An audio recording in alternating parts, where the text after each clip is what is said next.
to the Wilson Library. In this video, we will go over some search strategies for the database PsycINFO. In order to access PsycINFO, simply go to the library homepage at library.laverne.edu and scroll down to Databases. On the left-hand side under Popular Databases, you will find PsycINFO.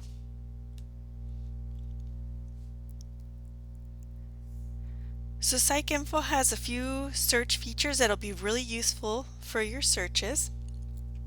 First, at the very top, you'll notice that it says APA Thesaurus of Psychological Index Terms.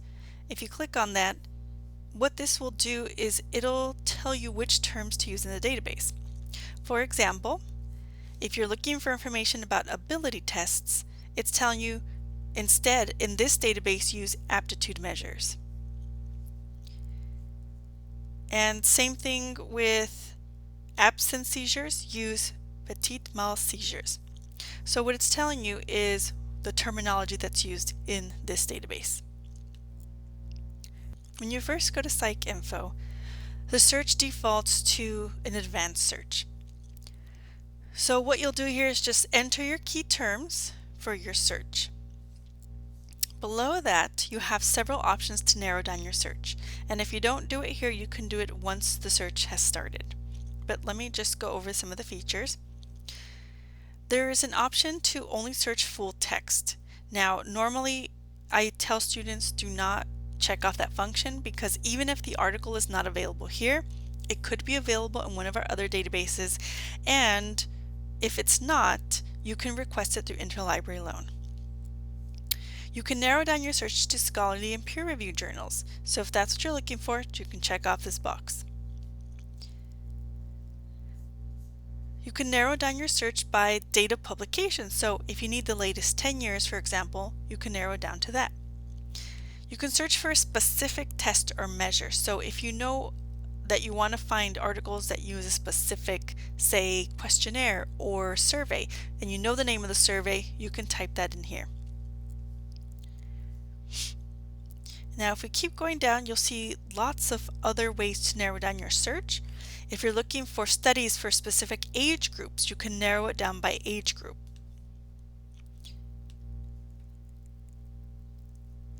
And one of the most important ones is methodology. So for some classes, you may be asked to find empirical articles or original research articles. So you can narrow down your search to just empirical articles. So let's go back up and just do a quick search.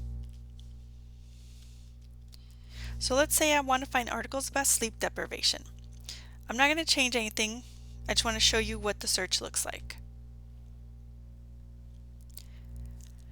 So once you try a search, at the very top here where it says search results, it tells you that you found 7,203 articles based on these keywords.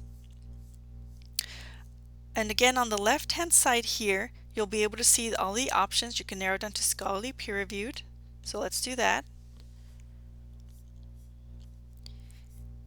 So now we've gone down to little over 6,000. You can also narrow down by dates. So right now this tells me that my search goes from 1895 to 2020. So all these articles were written between 1895 and 2020. And if you keep scrolling down, again, you can select age if you're looking for studies for just adults, on kids, and down here under methodology, you can again select empirical study, quantitative study, longitudinal study, depending on what you're looking for, and then tests and measures. So based on the results, you can see some of the tests and scales that have been used in the results. So if one of these is something that you're interested in reading about, you can check it off and find articles that use or talk about these scales. Also, when you're searching, you want to take a look at the subjects. So again, these are the terms that are used within the database. So sleep deprivation is a term or a phrase used here in the database. And when you're searching up here, as you're typing, it'll also give you some options or some possibilities. So sleep deprivation, academic performance, sleep deprivation in high school students, sleep deprivation in memory and health. And it'll also give you sometimes alternative search terms. So for example, here it says sleep deprivation or sleep disturbance or reduced sleep or sleep loss. So you can also check that off and search that way. Now there's this drop down menu here where you can search by a title. So if you find the title of an article somewhere else, you can search for it here. If you know an author that writes on a topic that you're interested in, you can search by author. The one that you're probably going to use the most is subjects. So we know sleep deprivation is a subject because it is listed down here under subjects. So if I narrow down my search to just subjects, what this means is that it'll find articles with sleep deprivation as a main topic. So let's search now from 6366 and search. We're going to go down to 5463. So we got rid of about 1,000 articles just by doing that. So if you do not find what you're looking for example, this article here says check for full text. If you click on that, it'll take you to the article if we have access to it through another database. You should automatically be redirected to that page. If we don't, like in the case of this article, you can still request it.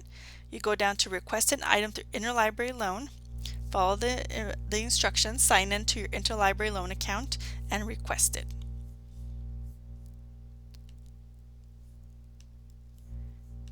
And just quickly, let's take a look at an article. So all of your citation information is here in the middle. On the right hand side, you can print, you can email, you can save, you can cite. Now keep in mind that these citations are not perfect. So if you're going to use this for to gather the information, the citation information, that's great. Just make sure that before you submit any kind of assignment or paper that it is in the correct citation format.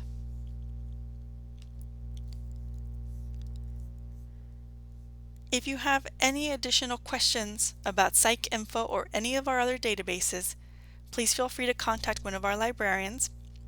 From the library homepage, you can go to About Us and Library Directory and scroll down to Librarian Directory and contact one of our librarians.